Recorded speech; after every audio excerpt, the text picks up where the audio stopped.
Mes chers amis, recevez mes salutations les plus distinguées. Souvenez-vous de lui. Là, aujourd'hui, c'est moi le patron. Il n'y a pas de patron en Guinée-Bissau. C'est une question des hommes. Il y a une chef, et moi, et les autres les écoutent. Depuis février 2025, le mandat de Umaro Sissoco Embaló, président de la Guinée-Bissau, est arrivé à expiration. Et pourtant, comme vous pouvez vous en douter, la CEDEAO et l'Union africaine brillent une fois de plus par leur silence complice. Candidat à sa propre succession le 23 novembre 2025, Umaro Sissoco Embaló ne fait face à aucune véritable opposition. Un scénario étrangement similaire à celui que nous avons connu récemment en Côte d'Ivoire ou encore en Tanzanie.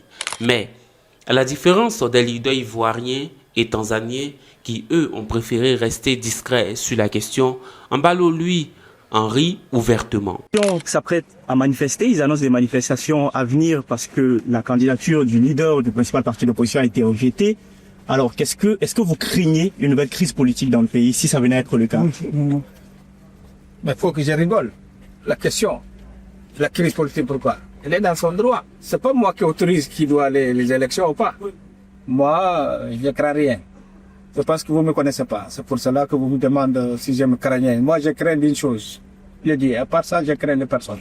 Mais en tant que je suis président, on n'a pas de pagaille dans ce pays. Ah non, ça, c'est des choses que on a laissé en arrière. Jamais. Et moi, je suis un démocrate. Et aujourd'hui, Guinée-Bissau, c'est terminé de désordre. Je pense que vous nous sentez en concert des nations. Vous en doutez de ça? Que la Guinée-Bissau est présente, debout, en concert des nations.